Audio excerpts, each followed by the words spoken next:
are represented. We are represented.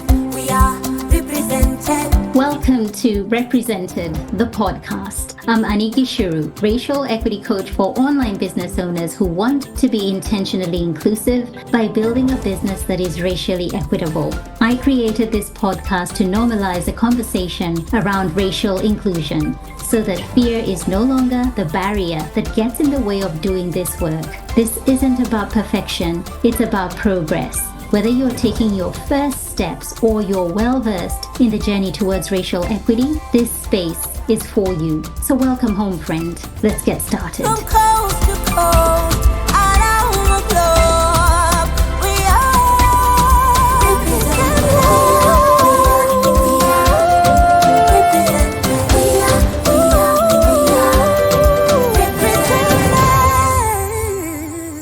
I've just had the most wonderful conversation with my friend Stephanie MacKinnon, and we were talking all things capitalism and how it is related to racism and all other forms of oppression.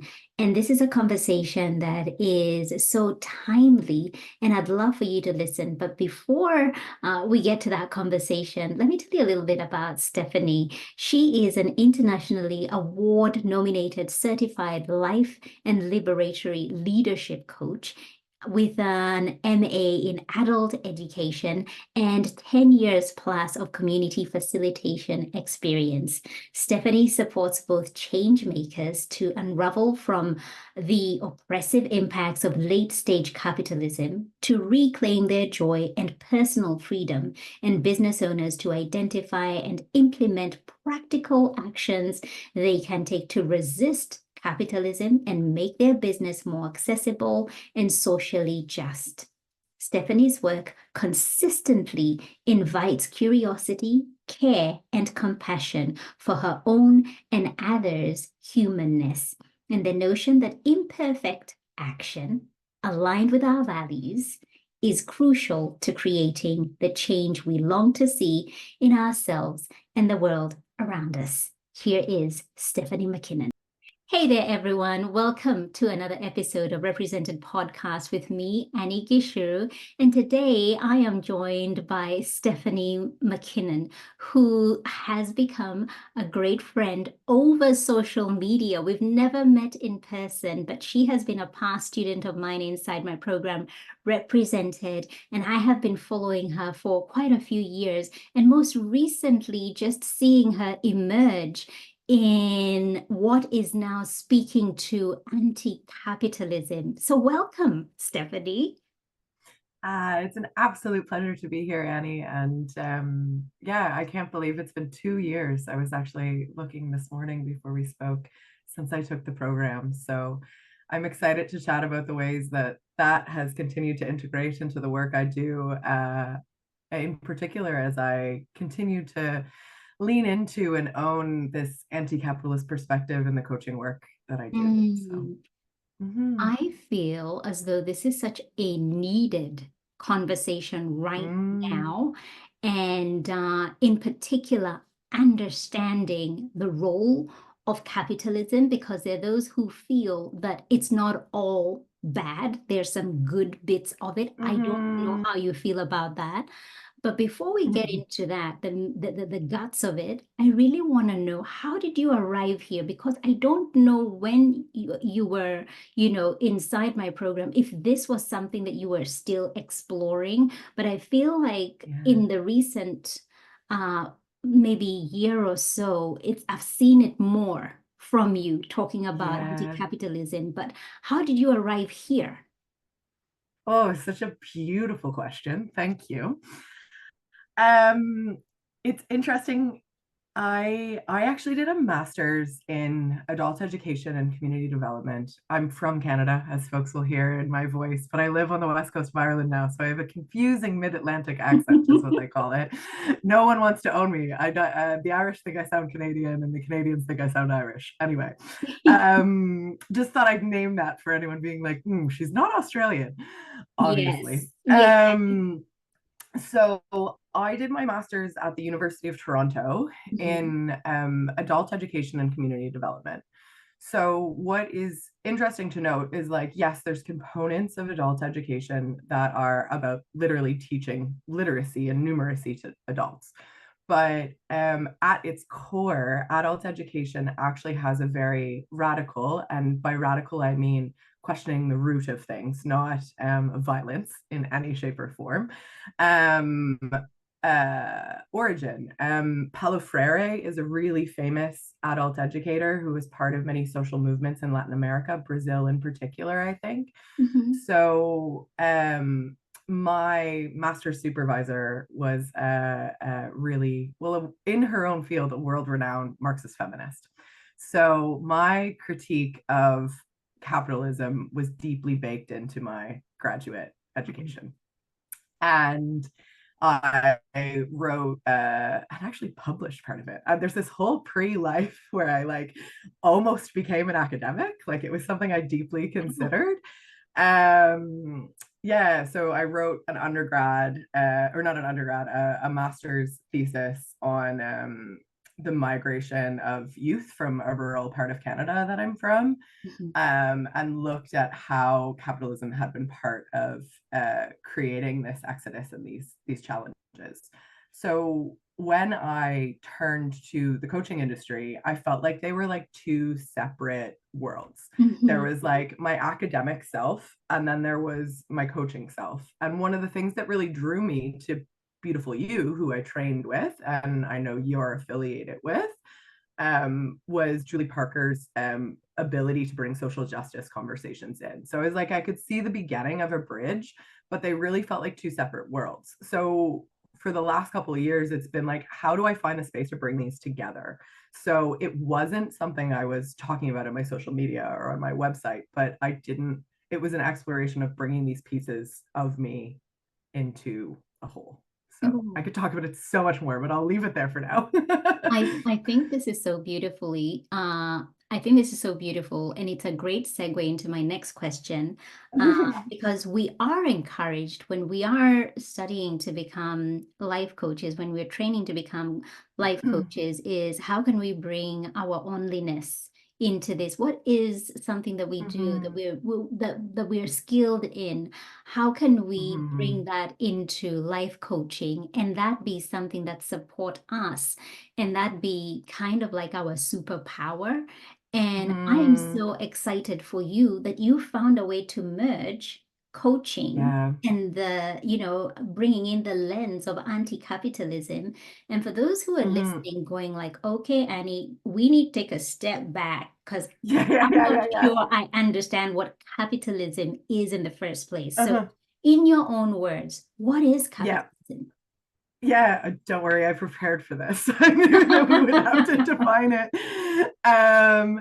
So I think the really important thing is to be able to distinguish between commerce and capitalism. So commerce is the name given to the process of trade, buying and selling goods.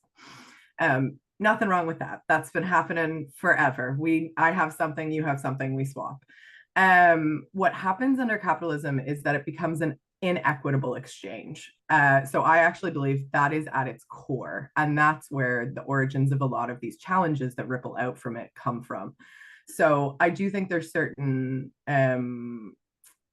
supports that can be put around it that buffer the negative implications of it, but I do think that fundamentally it is an inequitable exchange. So capitalism is a system reliant on the extraction of surplus value from another's labor to create profit. So in more plain language, that means that someone else or an entity with more power is profiting off of the unpaid or underpaid labor of someone else. So I've got a very simple example. I was going to say, give us an example. Yeah, don't worry. I have ideas in my head, but give us an example. So there's a really simple example, and this might feel contentious to some people, but if you worked in a cafe, you are being paid an hourly wage, maybe some tips, but like at a bare minimum, an hourly wage. You are paid the exact same amount, whether that cafe has 2 people in it that day or 200. So you are doing 100 times the labor and you are getting the same amount of money. Now, that is a tacit agreement we have in the world that we live in right now. Somebody else has invested and put the risk up to create the cafe, but the question that very few of us actually ask is, who has the resources to create that investment? Who has the support to do it? So yeah, it challenges that. And then there's much more complex examples, which is or horrendous examples like the American prison system. So I don't know if folks are aware, but within the American prison system, they produce so much stuff, and people get paid like 14 cents to $2 an hour. That was The Guardian reported on that in 2022, and the profits from that system are 11 billion annually. So it's a horrendously stark contrast. And I think that really connects into how capitalism is deeply interconnected with other systems of exploitation and oppression, which is where I think our work really connects.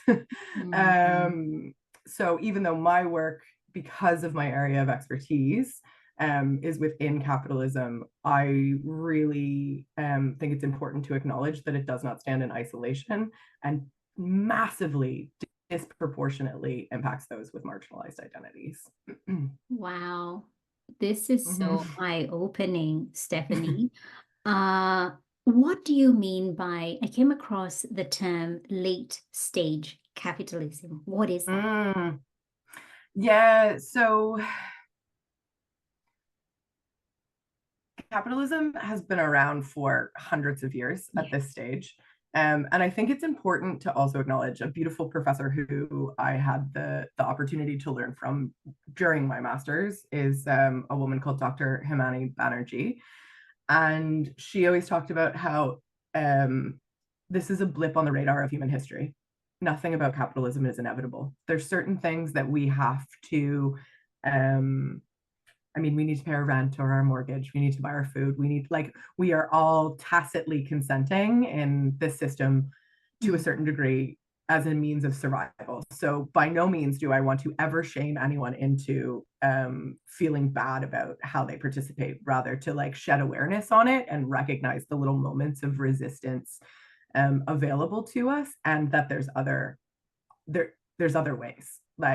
So it's kind of made up. There's nothing, it's not like the weather, it's not like the rain, it's not like it doesn't have to be this way. But those who have vested interest in it staying this way, like Jeff Bezos, to name somebody off the top of our head, the Amazon whatever we want to call him, owner. I'm just going to use another term that might not be appropriate on a podcast. So I'm coming back to your question, late stages. I really believe that as a system starts to crumble, as people start to see the leaks in it, and I think that's happening on a mass scale in many different ways around the world right now. People are going, this isn't working for us. Yes. The gaps between the haves and the have-nots are growing. But those in positions of power try to cling to it more and more. So it becomes more authoritarian. It becomes more intensified.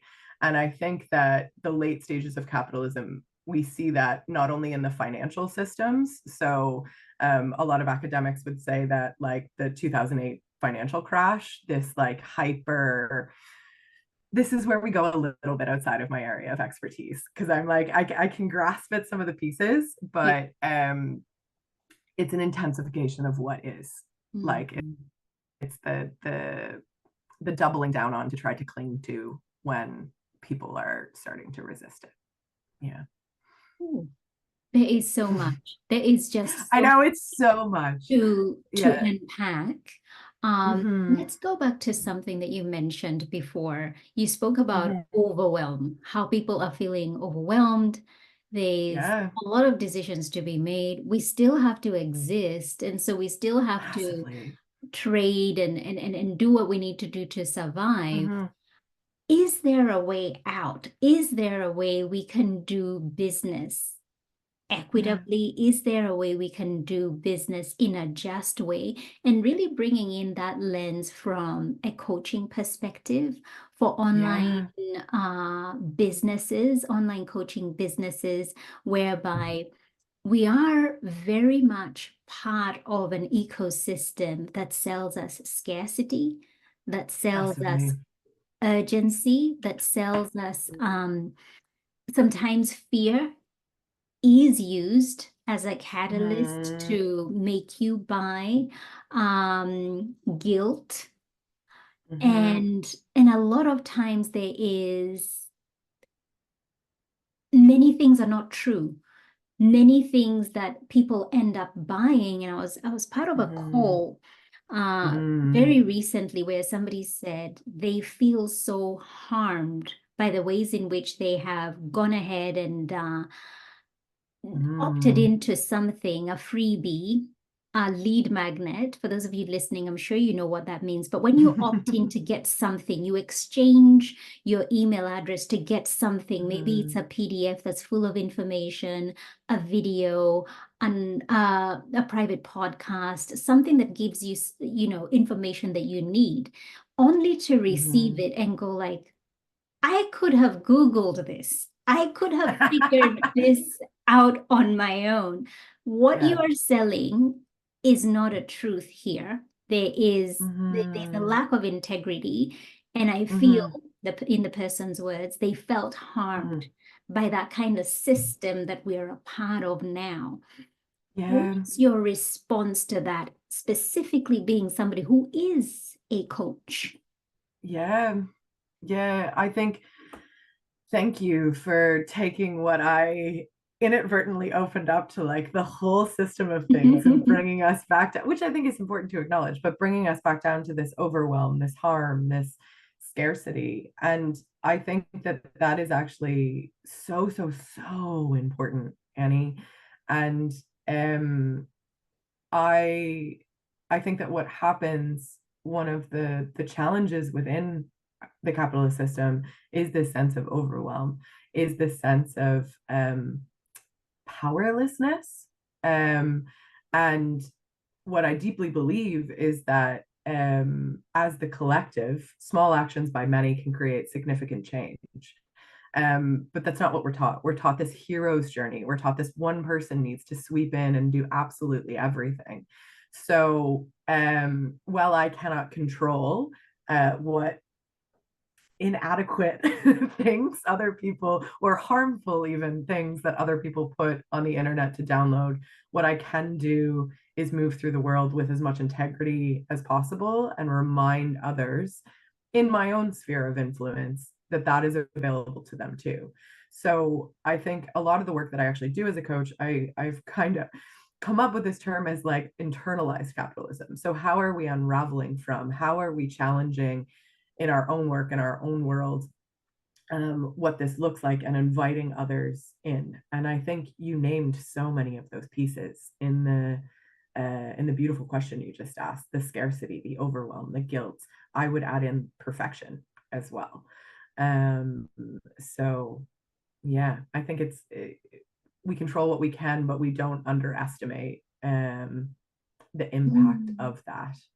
Yeah. We control what we can, but cannot underestimate the impact of that. I guess for somebody who is a business owner, an online business owner, just like Mm. yourself, listening to this Mhm. and saying, you're hitting on something here, Stephanie, there's something, you're piquing my interest. This whole capitalism thing, I have never thought of it from this lens, but all I have Mm. ever known, how I have ever known to do business is through that lens of scarcity, is through that lens of Mm. urgency. For example, when you say, freebies or these Mhm. bonuses will be running out in 48 hours, Mhm. only available to the first five. I don't know if I'll ever be offering this ever again. So this is your Mhm. potentially last opportunity to get on board. How then do people switch their script to something that is more inclusive, to something that is less, for lack of a better word, triggering? Mm. I think it's really interesting that you ask it this way, though, Annie, because I don't feel that you do that. Like, I think the way that you show up as a business owner, having bought and participated in a program that you run, um, it feels completely the opposite of that to me. It feels deeply rooted in relationship. It feels highly connected to your values. And this is the other thing. And I know you teach this too. There isn't one right way. And capitalism has taught us that there is one right way. So I am very sorry to all the listeners out there. I do not have a magic 5-step plan for you. But what I do want to remind you, Oh, shoot. and this is, I know it's annoying.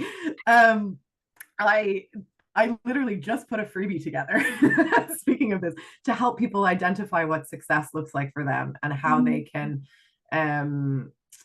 work toward that rather than what the internet has defined as that for them. And there's some stuff I'm talking to other folks about to actually put more programs together around that. But it's down the line. Go ahead, you're smiling. You've got another question. I love that. You had me at the freebie. You had me at the freebie of what success looks like, that is removed from perhaps what we have been taught to see success as. Success is very much been tied to finances. Success has been tied to money. And so that would be a freebie that would be so, so beneficial. So tell me a little bit about it, and I'll pop the link in the show notes for those who are listening to get access to this, because yes, success is something that we're all chasing it in different forms. And how do we know when we've arrived? How do we know when we could be living in success and we don't even know it, because maybe what we think success to be is what the world is telling us is, but based on our internal compass and values, we've probably already arrived. Yeah, and yes. We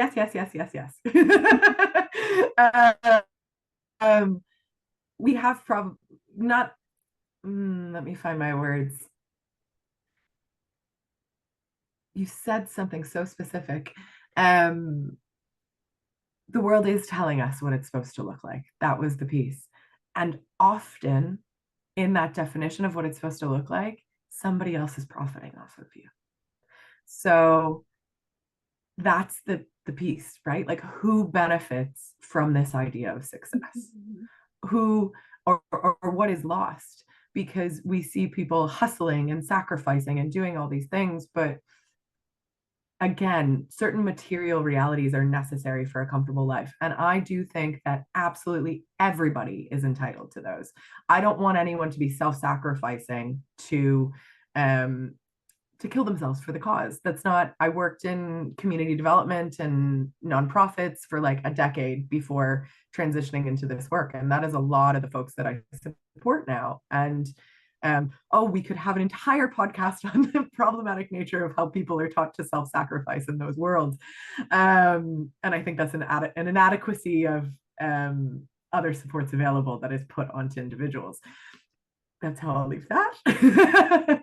But yeah, like, you deserve a beautiful life. Everyone deserves a beautiful life. But what I wish for people to be able to challenge is, who is that at the expense of? Like, what, yeah. And so now, I am not going to overpromise that this freebie is going to change your whole life. Let me be very transparent.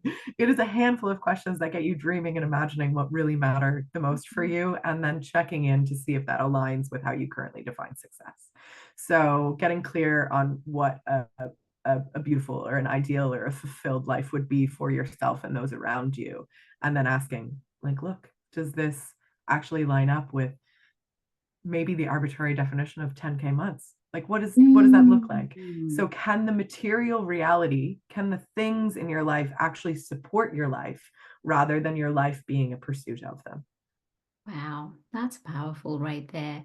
And you know, the one of the words, and I've been having conversations with a lot of online business owners, and burnout has been like the big word 2024. There are a lot of people who are just experiencing the fact that they cannot keep going at the pace that they have gone before, or just reaching a point where they just feel like, I've given everything, I am burnt out. Yeah.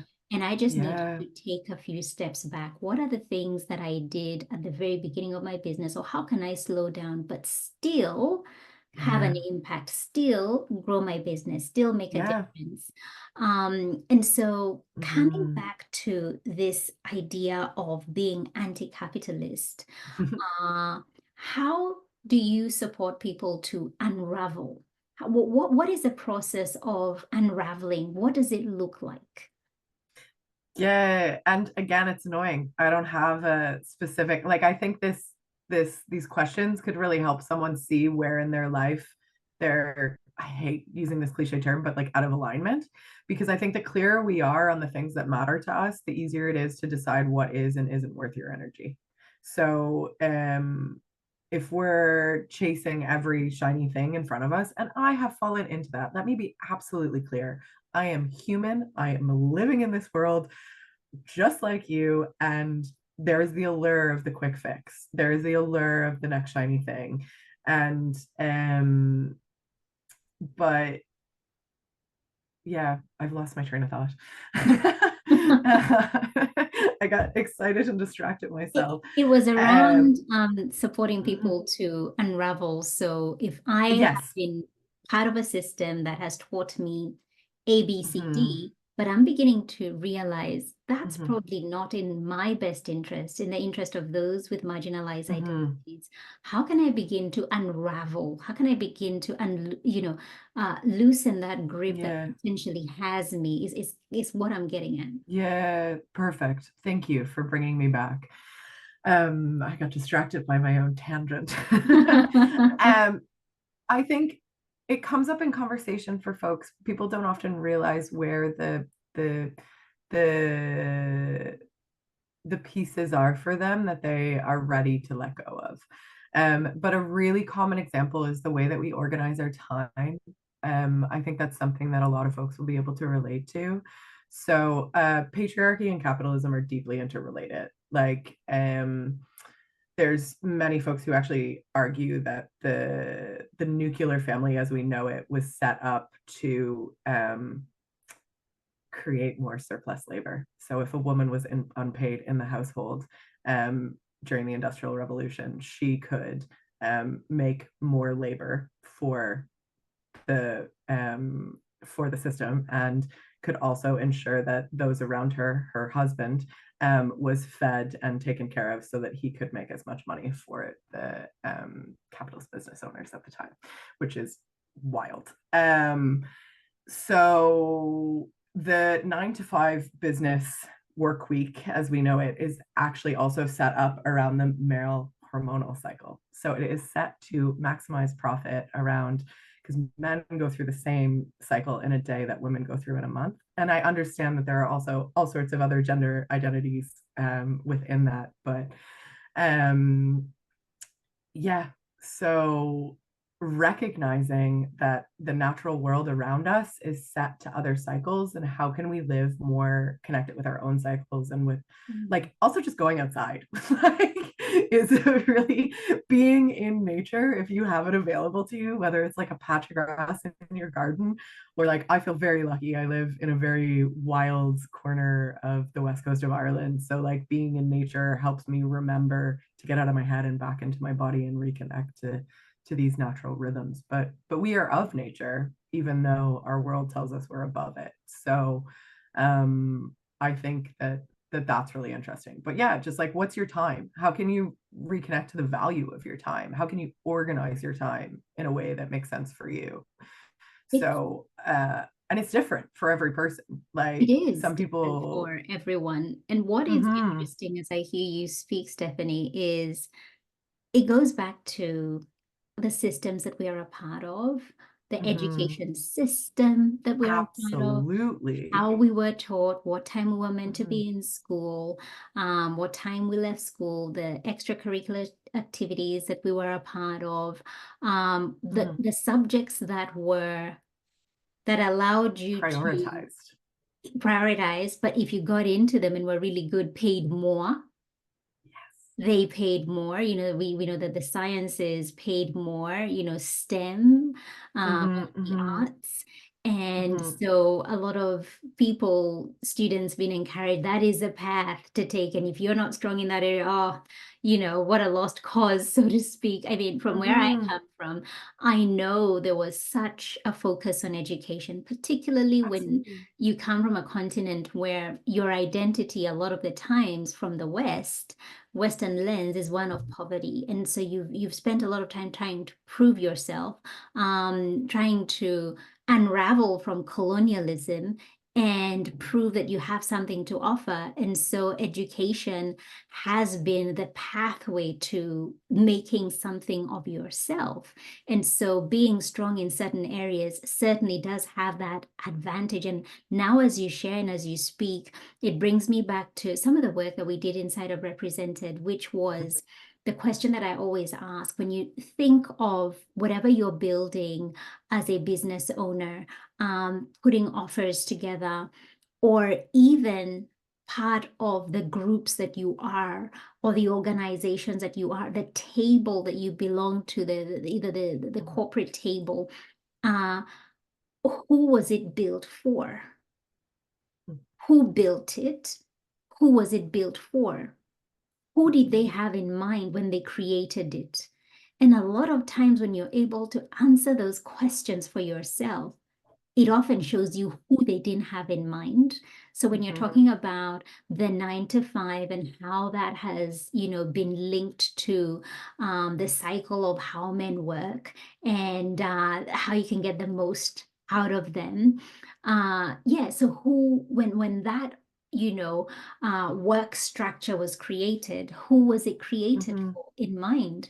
And, Mhm. and when we try to be ourselves, bringing your self as a Mhm. woman, and you're not fitting into those boxes that have been put in place, and you feel like there's something wrong, Mhm. you feel like you're less than, and then you have the Mhm. mental health crisis that we're going Mhm. through, everybody in Yeah. different ways, because there are systems that have been built, and when they were built, they didn't have certain people in mind. And so those Mhm. systems were built specifically for certain people, and that's why certain people thrive and others Mhm. struggle. Mhm. Massively. Yes. Yes, yes, yes, to all of it, 100 times over. There's a beautiful quote, and I was just gonna try and look for it, but I can send you it's from after with the correct words. But it's no measure of success to be well adjusted to a profoundly sick society. And it's something that I often remind my clients of, because right now we define success as fitting into these molds that you said weren't built for most people. Like they weren't designed in that way. Mhm. And the other thing that was coming up that I guess is like a core of what I support folks with is capitalism in many ways turns us into machines of production. And a lot of my work tries to bring the humanity back in. So, like, where can we make space for the messiness of being alive, of being human, of making mistakes? And I really, as I was thinking about our conversation today, before I arrived to it, I think that's one of the things that you do exceptionally well within your program, Annie. Like, you take the pressure of being perfect away from the get-go, and you're like, there's space to be messy, there's space to be human, there's space to ask questions that you might think are silly, but you hold it with integrity. So there's still, it's like we don't get rid of everything, but what are the pillars that we're upholding around these containers? And um that in my own way is what I try to create in my coaching spaces, and what I try to remind people they can create in pockets of their own lives, right? Like what is within their influence. So how can we shift the inherent competition, the inherent scarcity into communities of care, into places of compassion, into like, you know, the messiness of being human? Because I don't know about you, but most of the really important learning moments in my life have come from getting something wrong. But Mhm. that's not what we're taught, right? Like, and yeah, there's some really interesting research that's come out And I around. can Go see ahead. where now, I read one of your posts where you wrote perfection is a capitalism illusion. And I know that perfection is also something that is, linked to white supremacy as well. And Massively. so I'm beginning to see the correlation between capitalism and racism, and how the Mm, two can really fuel each other and mhm, literally work hand in hand. When you put mhm. all these systems, even the patriarchy, when you put all Yeah, the ableism, they work hand in absolutely. hand to empower a certain group and Very continue small. to marginalize and Mhm, alienate, and the gap grows just bigger and bigger and bigger. Those who mhm, are at the top have more mhm, authority, have more money, have mhm, more power, and those who do mhm, not, it goes from bad to worse. And mhm, so I'd be interested to mhm. know, and I don't know if I framed this question in the best way. It's okay. We'll figure it out. Are there any good parts to capitalism, or does the bad outweigh the good? And the reason why I ask this question is I think of a business that is profitable, and they're able to then take those profits and throw them into areas that are needed. Those marginalized communities Yeah, need the funding.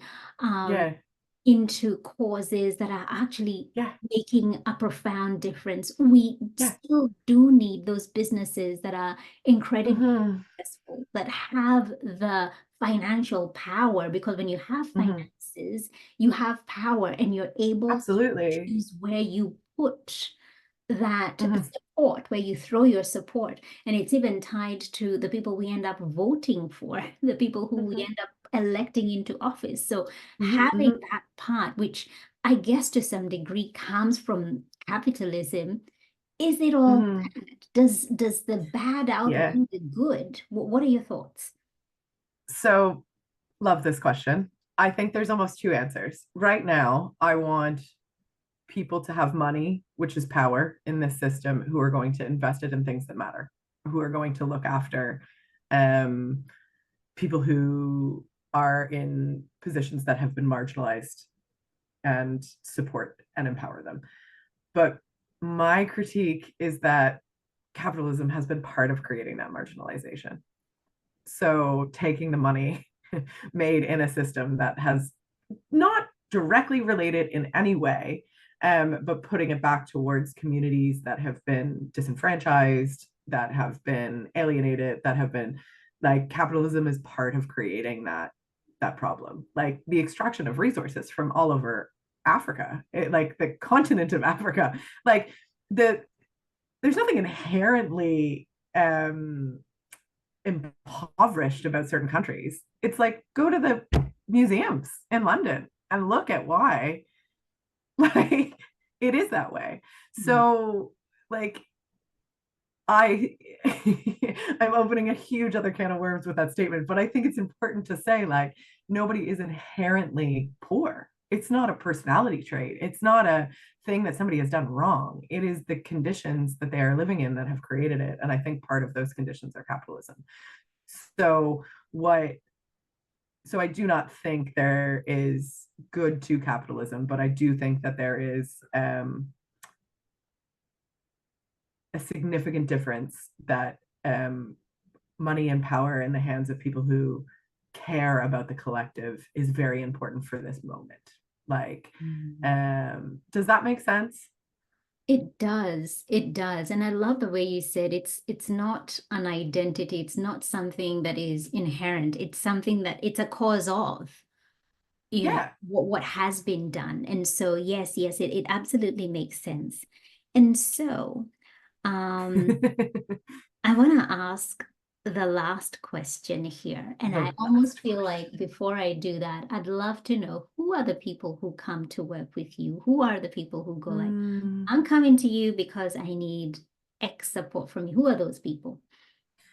yes. So for the most part, up until now, it has been people who work in change work or in care work. So people who give a lot of themselves to others around them, nonprofit workers, education, folks who work in education, And sometimes people who just like give a lot of their volunteer time on the side, and have felt maybe some dissonance between what they want for themselves and what they want for the world, and haven't been able to line that up in a way that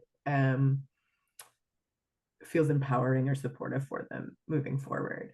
But increasingly, I'm exploring how I can support other business owners to use their business as a vehicle for change, and to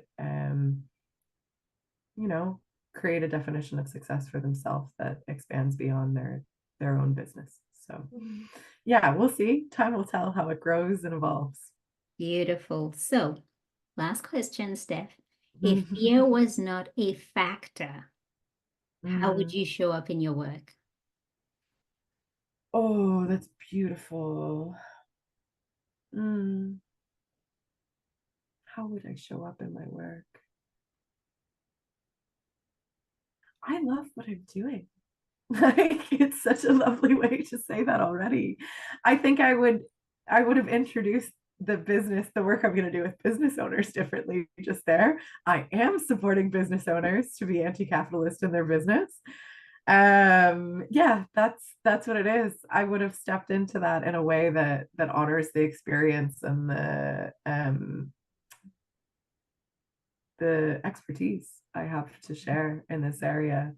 And I think it's so interesting that I continue to have to unravel from this idea myself of what it is to be an expert in an area.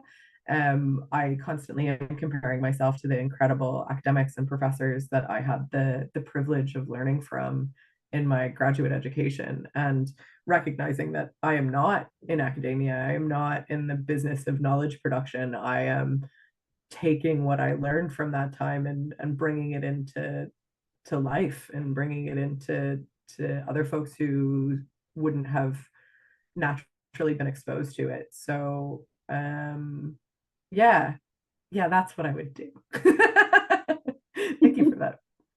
Awesome. So, where can people find you if they want to connect with you? Where do you spend most of your time? Where can they connect with you? Yeah, I hang out on Instagram at Steph Milo Mac.